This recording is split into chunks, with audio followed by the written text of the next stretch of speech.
Всех приветствую, дорогие друзья! К сожалению, я долго не записывал видео. Очень много дел разных.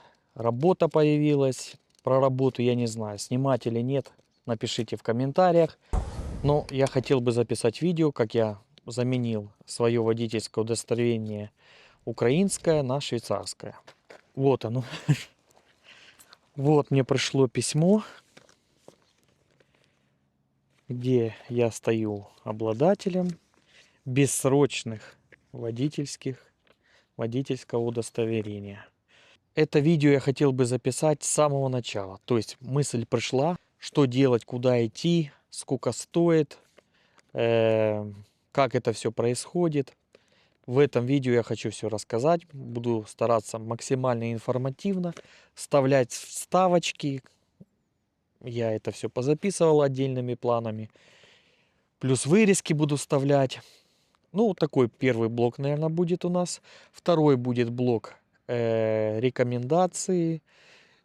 То, что мне в автошколе учили, чего я не знал, ну, или знал, но я не так соблюдал. Но что тут это соблюдается, мне это объяснили, показали некоторые правила, я это все тоже вставлю. Ну, и в заключение третий блок, наверное, будет мои личные рекомендации. Люди, с которыми я обсуждал это, и какие у людей, которые не сдали. А если это не сдашь, это очень большие проблемы. Небольшие проблемы, это большие деньги платить надо, чтобы выучиться заново и все это пересдать. Это вот так. Проблем, которые сейчас лучше избегать. Расскажу живые примеры, как у кого была ситуация, которые не могли люди сдать, или то, что мне рассказывал учитель в автошколе, который, ну, я с ним немного позанимался, мы так с ним более приятельски общались. И то, что он мне рассказал о наших, почему наши не сдают. Рассказывать я буду только про кантон Берн, потому как я знаю только про кантон Берн. Есть парень, видео записывал, он с Цюриха. Но он делал чуть-чуть по-другому. Я вставлю ссылку в описании на это видео, которое он делал. В принципе, то же самое, но есть некоторые нюансы. Я делал чуть по-другому. Так, начнем с первого. Вот я определился. Надо мне права. Какие даются сроки на замены прав украинских?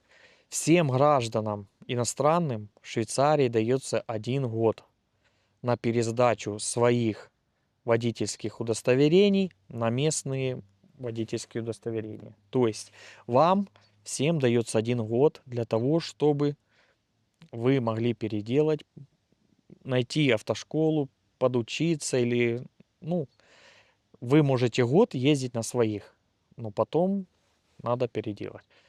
Следом вышло правило для украинцев, которое это продлевает это, и дается 2 года. То есть для украинцев со статусом С дается 2 года для того, чтобы, не знаю, накопить денег там или что. Или может ситуация прояснится какая-то у нас. Но 2 года вы можете ездить по своим правам, и потом вы должны их переделать на швейцарские, чтобы дальше продолжить.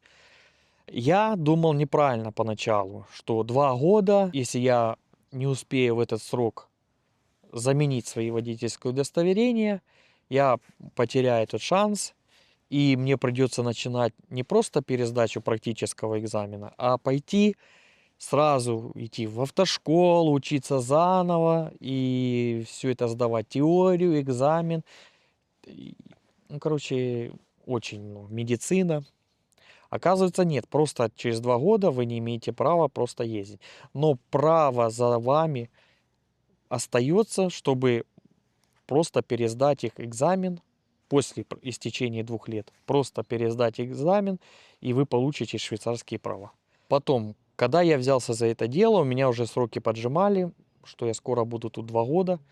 И надо быстрее это делать, потому что я не успею. Я же говорю, я ошибался. Я слышал в полиции, с этим помогают. Пришел, так как у меня немецкий плохой, я попытался поговорить на английском. У нас ни то, ни другое не получилось. Меня не поняли, что я от них хочу. Я хотел, чтобы они меня просто помогли зарегистрироваться на сайте, чтобы я э, получил приглашение на пересдачу экзамена. Ну, меня в полиции не поняли. Дали мне этот веб-сайт. Я пришел домой. Начал заниматься на этом веб-сайте, пытаться сам. Что-то у меня не клеилось, или у меня настроение не то было, что-то я психанул. Жена мне посоветовала, пойди в Гемальды. Гемальды это такое учреждение, ну как у нас сельская рада там или міська рада. Вот примерно такое оно. То есть оно есть в каждом селе, в каждом городе и прочее. То есть я пришел туда. Я не раз тут там был, и там такой парень приятный, вежливый, он по просьбе моей, говорю, можно перейти на английский, я не могу так сильно там разговаривать на немецком, объясниться. Он без проблем, и все у нас с ним всегда клеилось. Кстати, мы через Гемальды покупаем иногда билеты, которые по всей Швейцарии на один день. Это иногда проводится акция, можно купить в супермаркетах или по каким-то флайерам там или. А так можно в Гемальде пойти и купить себе, своей семье. Или если у вас есть посетитель, вы также можете на него купить на гостя билет по сниженной цене, так точно. Намного дешевле получается. Так, отошел от темы. Прихожу я в Гемальды, говорю так и так. Вот я хотел бы переделать свои водительские удостоверения на швейцарские. Вы что-то об этом знаете? Можете мне в этом помочь? Он так посмотрел на меня, я думаю, как на дурака, наверное, сначала. А потом говорит, да, конечно, можем. Ну, типа, и вы извините, но это будет платно. Ну, зная цены в Швейцарии, я подумал, это. Ну, он говорит, ну это не, ну это у нас не бесплатно, вот понимаете, надо оплатить. Я говорю, и сколько? Ну, думаю, сейчас 200-300 и погнали дальше, выше. Он говорит, 14 франков. Я так на него посмотрел, что думаю, да без проблем 14 франков. 2 пачки сигарет. Я говорю, окей, что делать? Он говорит, вы все мне даете, я все за вас заполняю, это все складываю в одно письмо и отправляю в это учреждение. Вам надо будет походить и дает мне такую бумагу, бланк. Там я должен пойти к окулисту, взять от него отчет и написать свои данные, расписаться и еще пойти сделать фотографии. И это все я должен 3 вещи принести. Заполненный бланк с моими данными. Там вклеится у окулиста, ну как, не сертификат, такое вложение о моем зрении, прошел я или не прошел, и фотографии. Я говорю, отлично, я тогда пошел делать. Я вышел поздновато, ну, пешком пошел. У меня тут недалеко есть в моем селе окулист, они делают очки там. Я не знал, есть ли у них такая опция или нету. Я говорю, а вы можете мне проверить зрение у окулиста? Он говорит, да, конечно, можем. А вам для чего? Я говорю, ну, водительское удостоверение хочу поменять. Он говорит, без проблем. И цена я заплатил 25 франков где-то. Не буду точно, вроде 25 франков. Я сел, ко мне такой как бинокль поставили. Она села же напротив, эта девушка, которая рассказала мне. Я сел, она говорит, сейчас я буду вам показывать символы, а вы будете их, я вам дам прототип их, такую пластиковую штуку, и вы их будете крутить, в каком положении оно находится. Я говорю, хорошо. Ну, я так смотрю в этот бинокль, у меня вот эти штуки, буква Ш. И ее надо просто крутить. Она показывает на картинку, я в бинокль ее смотрю и показываю ей, в какую сторону смотрит эта буква Ш. То есть Ша, она уже Ё, там, и пошло-поехало. Я вот это посидел, но у меня со зрением, мне кажется, иногда плохо, я далеко не вижу. Я переживал, что, может, не дадут. А потом раз, она мне показалось, даже и подсказывала. Ну, без проблем я прошел, прошло это 10 минут, она мне написала этот бланк, что у меня все в порядке. Все, я этот бланк взял, пошел фотографию. Фотография, сейчас делаю вставку. Вот так выглядит кабинка. Нам нужна фотография как на паспорт, ID. Стоит 15 франков. Она подходит для прав, студенческий, проездной. Садитесь, стула раскручивается по росту, смотрите. Здесь инструкция, дается 2 попытки и делаете фотографию. Тут она выходит и все. Идете, ее подаете вместе со всеми документами. Пришел в Емальде, говорю, вот я написал заявление это, вот мой бланк от окулиста, вот фотография. Он говорит, отлично, все, подождите 5 минут.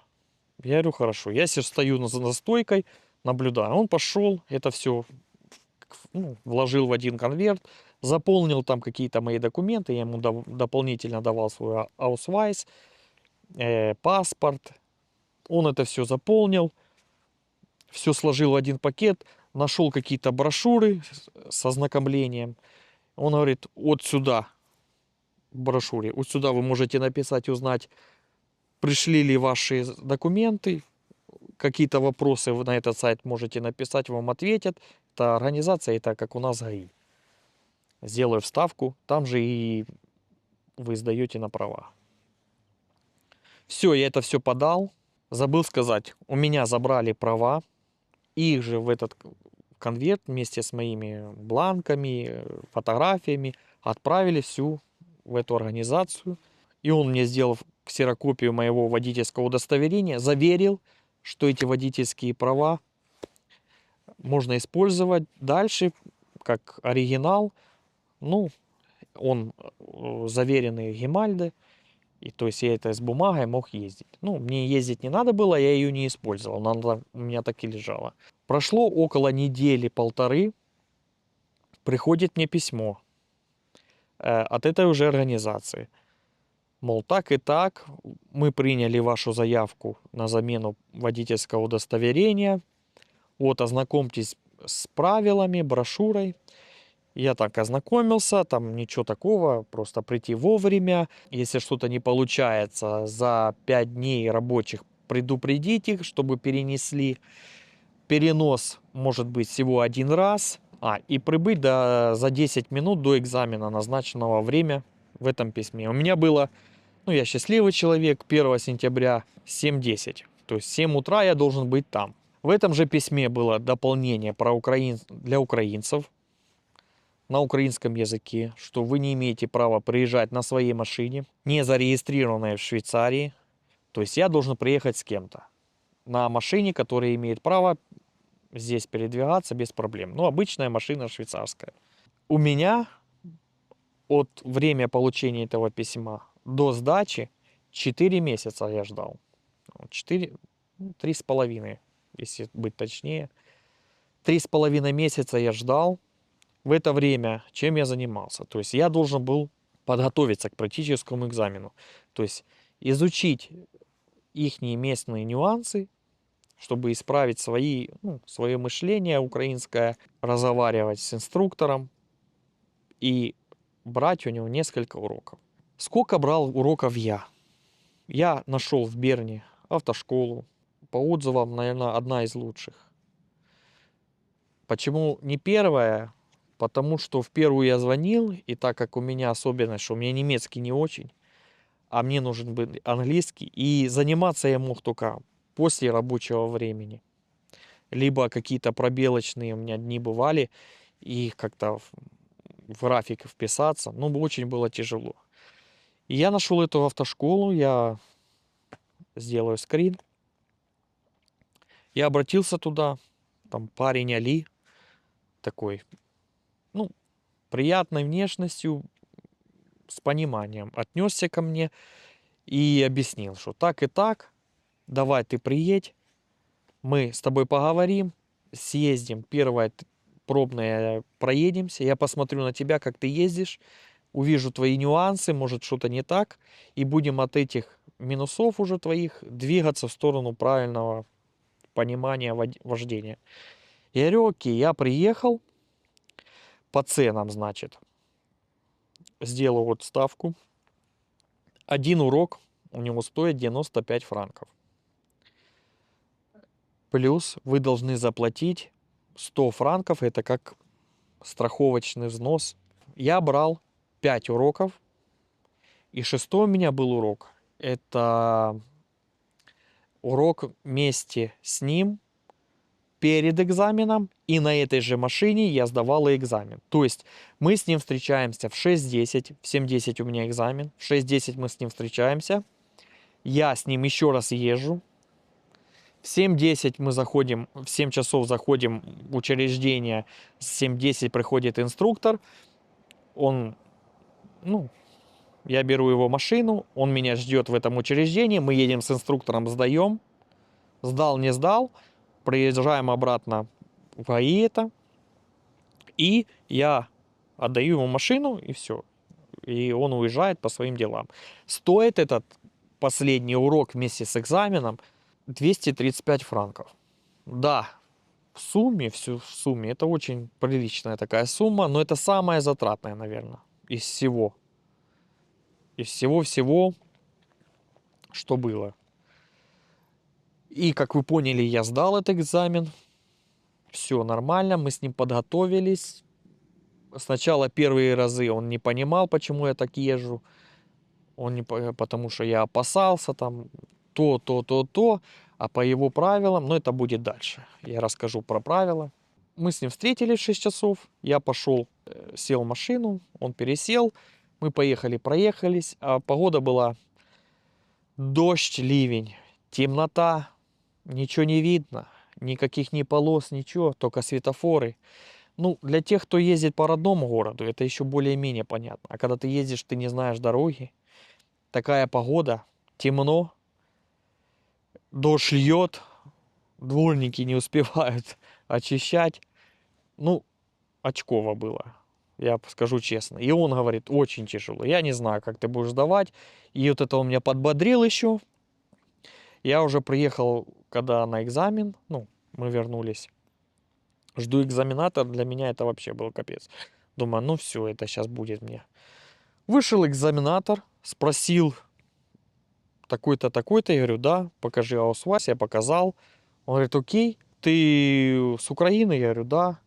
Ну, типа, можно на английском, можно на немецком, если хочешь. Он сказал, да, без проблем, тю, будем на английском. А по сути там, по-немецки там немного и учить. Назад, вперед, влево, вправо, сдвигаться назад, парковаться, ну, там, перестроиться, развернуться.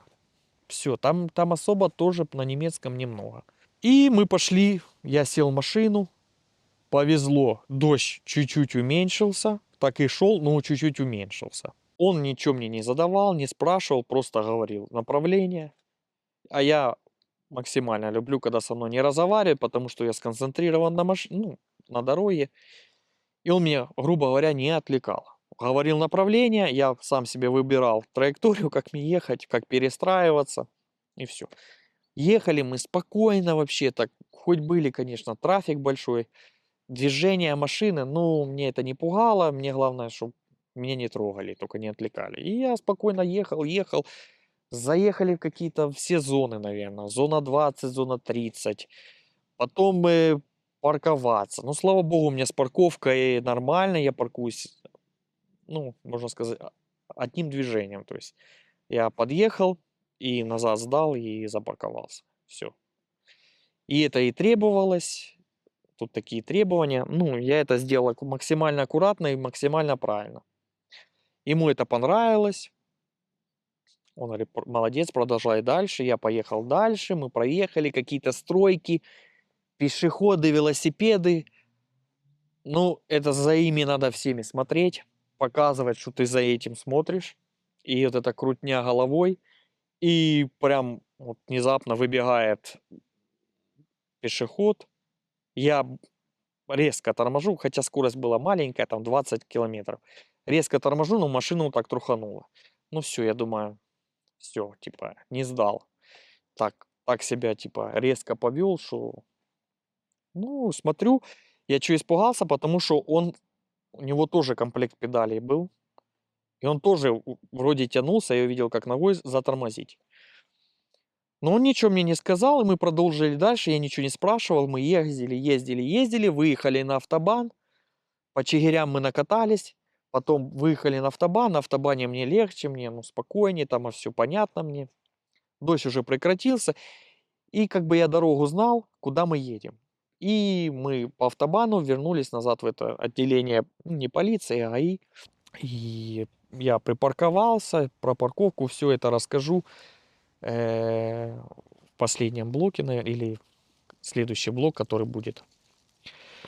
Все, мы остановились, я эти все примочки сделал, клоц, ну, показуемо. Он говорит, все окей, типа, и мне послышалось, типа, не, ты, типа, не сдал. На английском я еще нервничал немного. И я такой расстроился, а потом проходит 2-3 секунды, он говорит, а что ты такой, типа, грустный? Я говорю, так я ж не сдал. Он говорит, нет, ты неправильно понял, ты сдал. Все хорошо, ты отлично водишь. Типа, без проблем, не переживай. Фу, у меня вот так, как, знаете, как камень с души. Фух, вот так, аж до пяток все спустилось. Я такой спокойный стал, мне так настроение поднялось.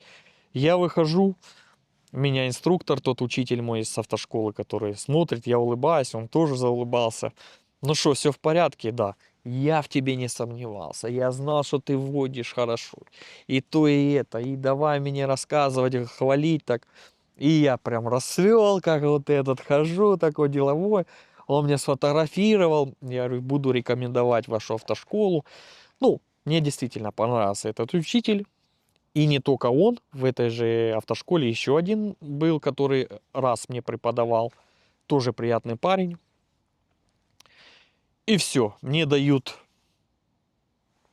такой бланк. С этим бланком, с листком А4, я имею право уже водить машину. То есть у меня уже права есть. Он мне, этот экзаменатор, выписал этот бланк. Я подождал 5 минут. Я его получил. И все, и поехал домой. И буквально недели 2 проходит. Приходит одно письмо.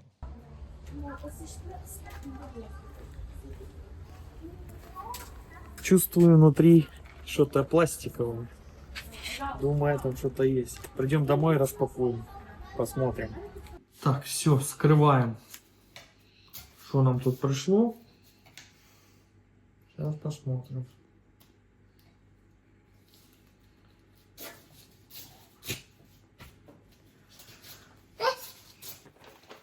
Ага. Пришли мои старые права украинские. В этом письме написано так и так и так. Вы не имеете права пользоваться своими украинскими правами. Я такой смотрю, у меня только украинские там права.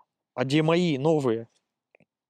Ну и рад же, что хоть старые отдали. А то я что-то переживал, что их просто не отдадут. Потому что мне учитель сказал, а зачем тебе украинские права? Тебе дадут швейцарские, они международные, типа, ты можешь на них гонять. Я говорю, не-не-не-не, украинские сюда, на базу. И приходит через 3 дня еще одно письмо. В письме уже были мои новые водительское удостоверение. И я смотрю, я как бы доволен, смотрю, права, все, отлично. Но то, что оплатить-то нету. И потом уже следом, третье было, пришло письмо с бланком оплаты. Бланк оплаты, сколько я заплатил. Так, я его принес с собой. Так, вот по бланку оплате 237 франков я оплатил. И все, я пошел на почту, просто дал этот бланк. Женщина мне заполнила, дала чек, все. На этом все мероприятие закончилось. И я получил свое водительское удостоверение. Так, хочу записать второй блок, именно что в него будет входить. Ну, хотел бы рассказать про правила, про нюансы, которые он мне показал.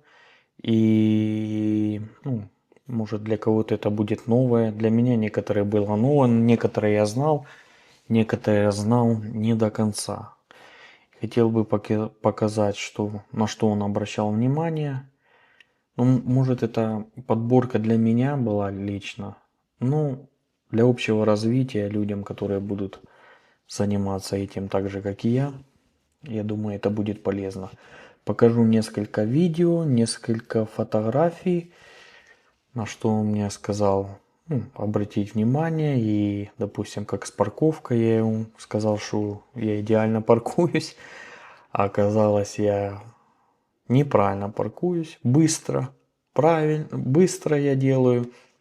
Все вот так шук-шук-шук. Ну, это неправильно. Так, начнем. Так, вот первое. Значит, это разметка. Она обозначает направление дороги. То есть до 150 метров вы увидите эту примерно разметку. Вы должны принять решение, куда вам, по какому направлению ехать. И за 50 метров до поворота вы уже должны перестраиваться. То есть за 50 метров вы начинаете до поворота перестраиваться на полосу. То есть вам надо на автобан, вот зеленая, вы перестраиваетесь сюда. Это просто увеличенная версия вот этого. Вы перестраиваетесь сюда. Все спокойно. Предварительно смотрите при перестройке заднее пассажирское окно. Переводите взгляд на ваше, если вы поворачиваете налево. Вы смотрите заднее пассажирское окно, нету там наличия велосипеда или помехи какой-то. Смотрите боковое зеркало, ваше левое, если вы налево едете. И смотрите зеркало заднего вида. И потом уже включаете поворотник, убедившись, что у вас нету никаких преград и там помех. И перестраивайтесь. Это и на автобане, это и при поворотах, и вот такое вот правило. То есть на него нужно реагировать, как он мне говорил, софт, мягко. То есть без рывков, без вот этого гыр-мыр, аккуратно, без дергания, перестраивайтесь. И так, вот это что я хотел рассказать. Это первое. Следом. Это у нас парковка. Как парковался я? Вот эта машина. Вот эта парковка. Розовым обозначены машины припаркованные. Как я ему показал, как я парковался. Я залетаю на парковку, гыр заднюю и гыр куда мне удобно. Сюда, сюда, сюда. Ну, в основном я вот так залетал по курсору и вот так парковался. Быстро, четко, вровень с линией. Он говорит, не, так нельзя, такие выкрутасы у нас не проходят. Я говорю, ладно, как надо правильно. Говорит, смотри, заезжаешь, вот твоя машина, заезжаешь, 2 метра дистанция от парковки, от линии парковки. Примерно. Это примерно, но оно примерно 2 метра. Заезжаешь, выбираешь себе, куда ты хочешь припарковать машину. Выбираешь. Допустим, это между двух машин, между двух розовых. Доезжаешь до следующей полосы. Вот эта полоса. Это курсир, это ваше плечо. Плечо водителя. То есть ваше плечо должно быть перпендикулярно этой линии через одну парковку следующей. Останавливаетесь, включаете задний ход, включаете. Они у вас должны уже, Блинкены, это поворотники. Они уже у вас должны включиться при въезде на парковку. Вы въезжаете, делаете эту примерную махинацию с плечом, равняетесь по эту линию и задним ходом паркуетесь в это паркоместо. Бампер должен быть за этой линией, за этой чертой. Это обязательно. Смотрим дальше. Так. Так. Так. Такая же история, только с левой парковкой. Также вы заезжаете, выбираете себе место, при въезде уже включаете поворотники, то есть обозначение, что вы планируете парковаться. Едете, выбираете место, по плечу равняетесь перпендикулярно к этой линии, через одну парковку, конец парковки, короче, линии. Конец парковки, куда вы... И задним ходом заезжаете. Думаю, это понятно. Так, что еще хотел бы показать?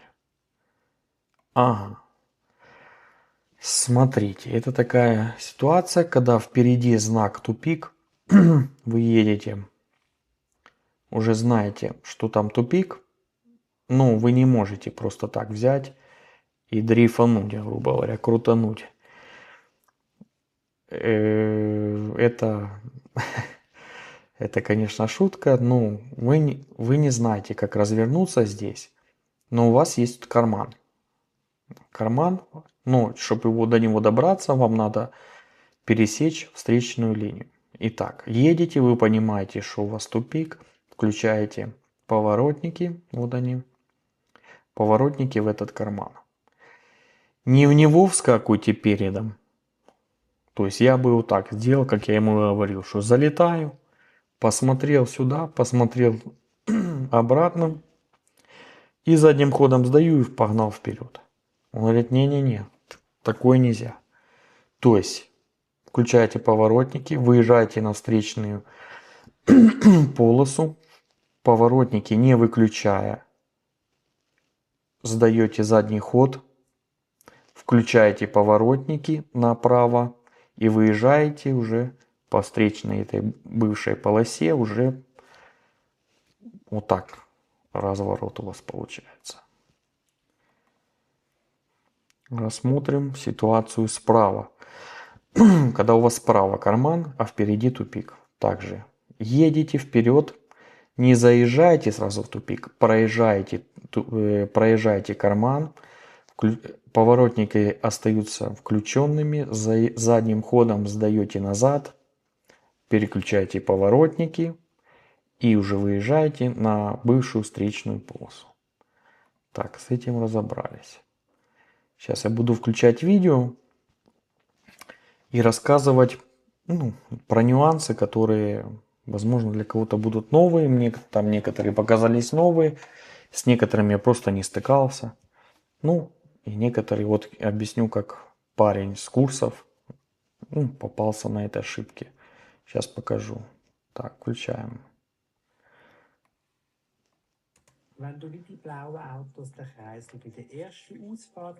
Так, это не то видео, но тоже, блядь.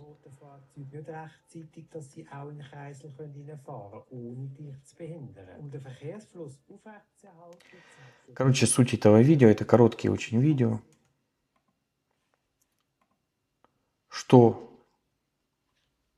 при въезде на кольцо вы должны обратить внимание на машину, которая слева от вас. Если она уже включила поворотники, то есть вы можете смело въезжать уже на кольцо.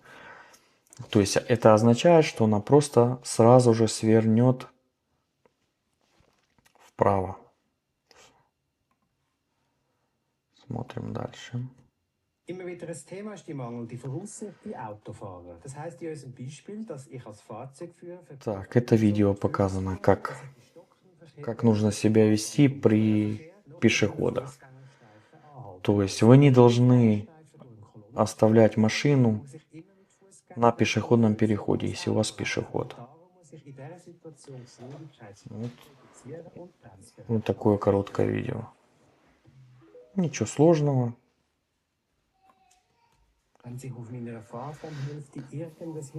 В этом видео просто вот у вас узкая дорога и стоит впереди машина припаркованная. По вашей стороне. Вы должны остановиться. Красная должна остановиться. Это, допустим, ваша. Зеленая проехать. Если наоборот, припаркованная машина der Vortritt. Если припаркованная машина стоит у зеленой, вы проезжаете, зеленая ждет. Все просто. Так, включаем. Wenn ich den Kreisel А вот пример, как ошибся парень с курсов. Вот он, зеленая машина. Он въехал в наружную сторону круга. Вот она. Проехал вот так. И выехал назад. Это неправильно. Наружная сторона. Сейчас видео будет показано, как работает внутренняя и наружная сторона. oder der zweiten Ausfahrt verlasse, nehme ich den äußeren rechten Fahrstreifen. Für die dritte und vierte Ausfahrt wähle ich den linken inneren Fahrstreifen. Ну, то есть понятно. По внутренней едут машины, которые свернут через 2 поворота и назад. То есть на 3-м съезде и на 4-м. На 1-м и 2-м съезде используют внешнюю сторону. Вот на этом парень попался, и он поехал по внешней, и просто может по незнанию, может, ну все может быть, я не знаю, как он реагировал. Но для меня это понятно было, а вот ему непонятно, и он на этом попался и попал в неприятную историю. Так, смотрим дальше. Ein Bus im Linienverkehr hat innerorts bei kennzeichneten Haltestellen Vortritt von den hinteren herannahenden Fahrzeugen. Ausserorts hat er in der gleichen Situation aber keinen Vortritt.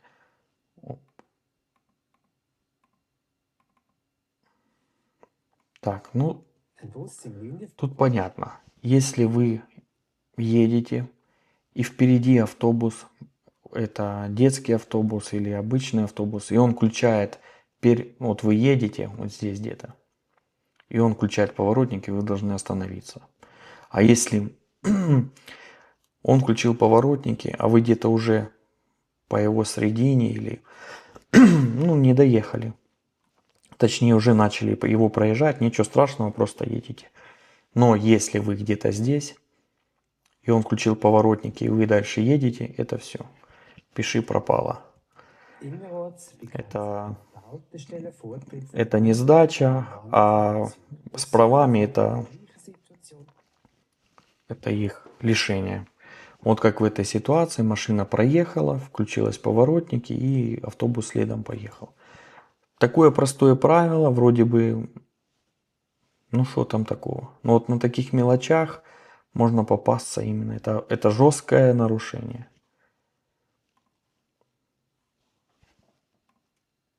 Смотрим Wenn der дальше. Verkehr auf der Autobahn nicht stockt oder staut, fahre ich nicht wie im Beispiel auf dem Überholstreifen, sondern Тут написано, ну, рассказано, как ехать по автобану. То есть всегда придерживаться правой стороны.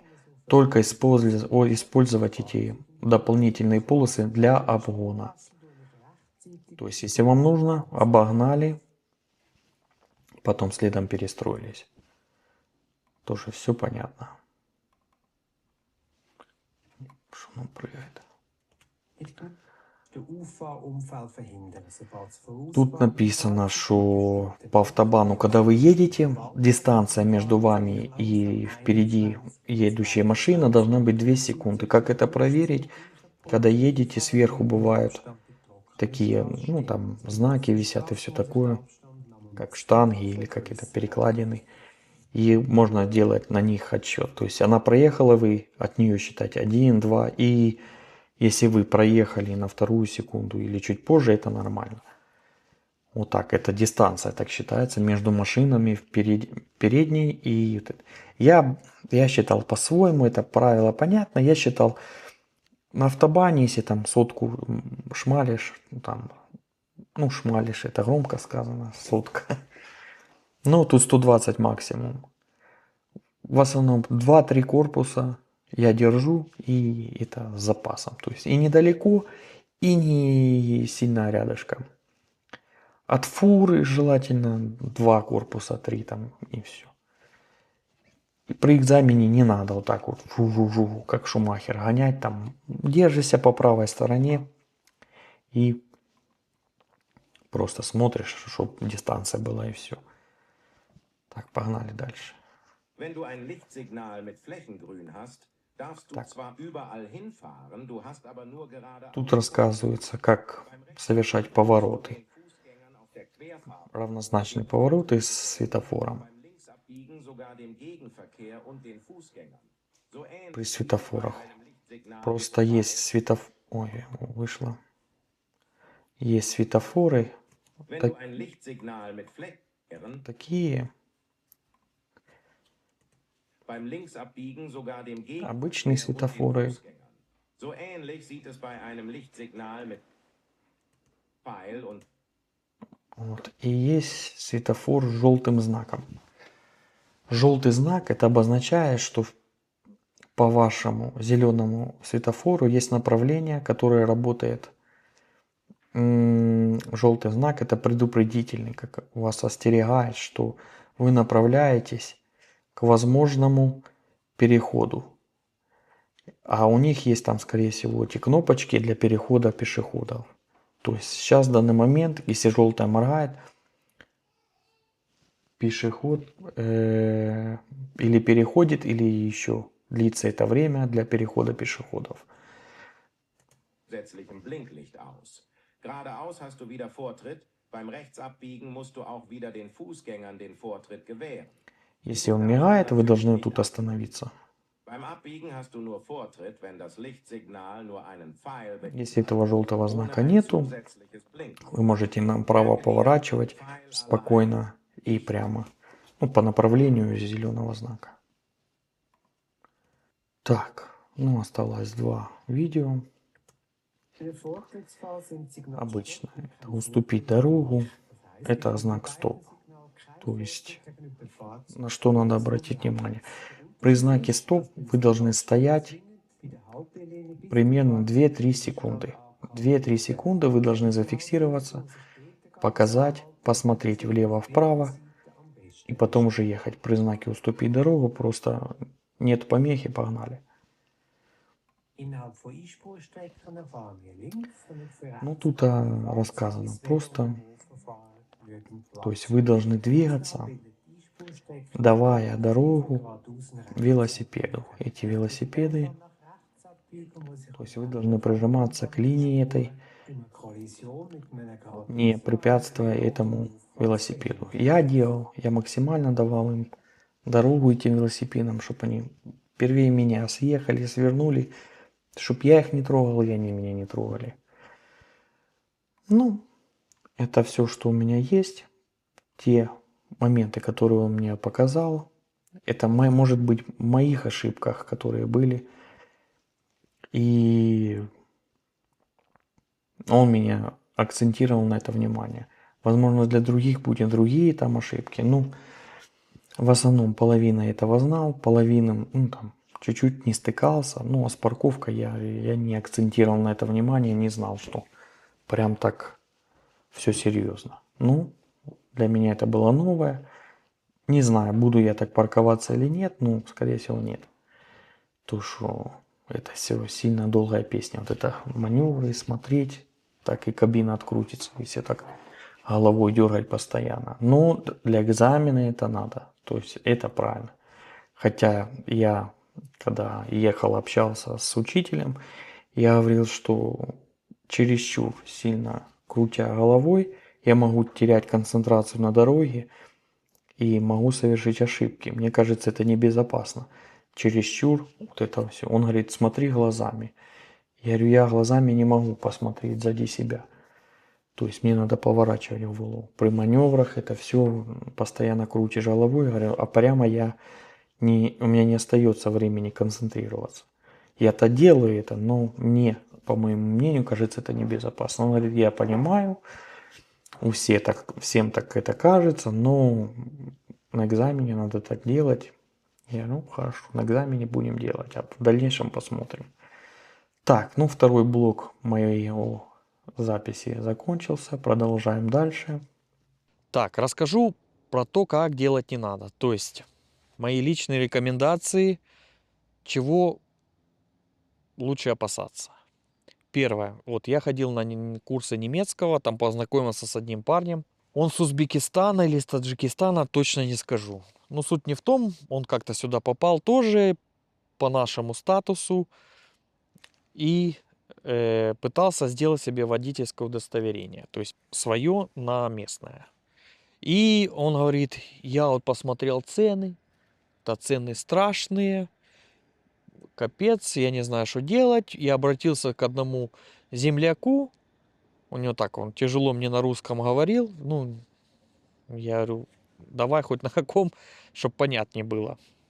То есть я у него интересовался, как он делает это. Он тоже в этом процессе участвовал, а я только готовился к этому и выбирал автошколу. И он говорит, что я вот посмотрел цены, такие цены большие, столько-то, почти 100 франков там за урок.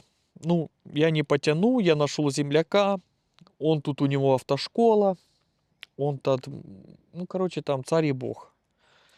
Встречаю его через месяц. Я говорю, ну как ты сдал? Не сдал, я завалил, я сдавал, но меня там, я на кругу не в том месте повернул, объяснил мне ситуацию, то есть там круг с 2 линиями, внешняя и внутренняя линия. Ну, как бы понятно, что по наружной линии надо ехать тем, кто сворачивает направо, либо прямо, если это четырехполосное разделение и внутри круг. А назад вернуться и повернуть влево, это внутренняя линия. То есть ты должен заехать был в внутреннюю линию, проехать 2 поворота, перестроиться на наружную линию и выехать на своем вот этом. А он поехал по внешней линии, да, и вернулся назад. Короче, даже мне, не учившему никогда эти правила, даже мне это было понятно. Но он не сдал. И ему это на уроках не объясняли. И я не знаю. Я говорю, а как допустил твой учитель такое, что, ну, он же с тобой катался. И вот это. Там мы ездили, разговаривали о родине, о земляках, а кто кого знает. Я говорю, ну, а концентрация на дороге была хоть? Да, концентрация была, ну, мы часто перебивались, там с правила одно рассматривали, потом заговорили там за одно, за другое. Короче, это такое, знаете, языками почесали они там, тот ему заплатил, и вот такие вот земляки. Потом, когда я начал искать автошколу, искал информацию в Телеграме, там, начал задавать вопросы, полетели мне предложения от наших таких же земляков. Вот они сдали на права успешно, вот они уже 2-3 людей подготовили, все отлично, не надо тебе никакие автошколы, не надо тебе ничего, давай я тебя подготовлю, сядем, тыр-мыр, покатаемся. Я сразу сказал спасибо, не надо, и вам не советую идти к таким, даже пускай это раз у кого-то получилось, раз у кого-то не получилось, не идите. Вот таким людям не идите, потому что они не знают местного менталитета, правил. На то, что мы смотрим как-то с осторожностью, для них это обыденность. И наоборот, на то, что мы смотрим, ну, тут элементарно, для них это ультрасложно. И они по-другому это все делают. И я сразу вежливо отказался нашим помощникам, ну, понятно, не бесплатным. Потом, суперводители, такие, как вот мне рассказывал учитель, у него были наши, украинцы. Рассказывают, одна харьковчанка пришла. Такая деловая, ну прям страшное дело, все у нее там на мази, она 10 лет по Харькову мотается, то какие там правила, то там шо вот это. Вот я с ней проехался раз, и я увидел, что там полный мрак. Она едет и делает, что попало. Никуда не смотрит. Чуть-чуть не задавила велосипедиста, а это тут вообще страшнее, я не знаю, чем сутенером быть. Велосипедисты, это вообще, это за ними надо постоянный присмотр. Если есть возможность, их надо пропустить и уйти подальше от них. Короче, с ними не соприкасаться. Ага, и он рассказывал. Вот она пришла, взяла на один урок. Он ей рассказал правила, как они будут все это делать, как вот это все. И что ей надо будет до 10 уроков. Она послушала, прокалькулировала это 100%, я знаю, и сказала: слышишь, дядя, иди ты со своими ценами, со своими правилами, у меня 10-летний опыт по Харькову. И пошла, и не сдала. Ничего она не сдала, и теперь надо переучиваться. А переучиваться — это отдельная история, то есть ты должен платить за каждый урок теории. Ты приходишь на уроки, тебя учат теории. Потом есть тут первая медицинская помощь, типа такого. Ну, если что-то случится, авария какая-то, вам надо знать, как помочь человеку. Это тоже отдельный блок, и отдельные уроки тоже это все оплачивается. И потом практические занятия. Они не такие, как в моем случае. Что. Итак, первое. Не идти на поводу у псевдоучителей. Второе. Слушать рекомендации нормальных учителей. И не надо думать, что вы умеете лучше, чем вам рассказывают. Также хотел бы рассказать про поведение. То есть поведение должно быть максимально, если вам показывают дружеские отношения, вы на них отвечаете дружеским отношением. Если вы официальное общение у вас, тогда вы только официально, только по инициативе человека, который вас обучает, или экзаменатор, на поведение, которое он предлагает вам, вы отвечаете взаимностью. Не переходите. О, слышишь, братан, там, то это. Мой учитель с 3-го занятия уже называл меня брудер, чем я понял, что он располагает меня по-дружески. То есть я могу иногда подшутить, что-то ему сказать такое. Или почему я так, допустим, сделал, почему я так перестроился, или что, в шуточной форме могу сказать. То есть после 3-го занятия он мне как бы предложил это, я в устной форме это принял. Ну, понятно, мы это не обсуждали, просто я это заметил. Не надо борзеть. Не надо борзеть и вести себя хамовито. Слушать надо, вежливо отвечать. Если есть какой-то вопрос, извините и потом спрашивайте. Тогда вы не делайте себя колхозника вот этого, знаете, Солопа Дрыщенко. Просто надо вести себя нормально. Не давать лишнего, не показывать, знаете, какую-то там психи или то, или это. Если что-то непонятно, и в панике вы, или что-то с вами, мало ли, какой-то ступор вы, надо просто предварительно это запомнить какие-то, для себя вещи, что вот у меня такое может быть состояние, и что я могу сказать. То есть подготовиться к этому. Если вы там в стресс впадаете или в ступор, но представьте, если вы на автобане едете и в какой-то ступор попали. У него есть рычаги этому повлиять. Он может перехватить управление на себя. У него есть педали, он выхватит у вас руль и исправит ситуацию. Ничего сложного, я вас не пугаю. Просто это реально, но это надо делать по-местному. То есть по ихнему местному менталитету, правилам и всего сопутствующего. Ну и понятно, надо уметь ездить. Я умел ездить, но я особо правил там дотошно никогда не знал. И мой опыт вождения мне помог, то что я реально мог, и у меня нету таких ситуаций, чтобы я впал в ступор. И еще одно из самых главных, чтобы я порекомендовал: никогда не опаздывайте. Тут это как послать кого-то. Не опаздывайте. Постоянно за 5 минут вы должны быть на месте. На этом видео я, наверное, буду заканчивать. Советую вам прислушаться к рекомендациям, не брать на себя лишнее и делать все правильно, по правилам, и тогда все получится. Спасибо вам за просмотр. Напишите комментарий, если вам что-то интересно. По поводу правил пересдачи на категорию С. Я не особо в ней подкован, но я кое-что знаю. Если хотите, напишите в комментарии ваш вопрос, я постараюсь на него ответить. Записывать отдельное видео про категорию С я не буду, потому что я ее не планирую пересдавать, у меня ее нету. А сделать ее тут с нуля — это очень дорого. Поэтому, если было полезно, ставьте лайк, подписывайтесь, задавайте вопросы. Возможно, я чего-то не знаю, напишите, как у вас был опыт, если кто-то сдавал уже и смотрит это видео. И всем спасибо за просмотр, всем пока, до следующего видео.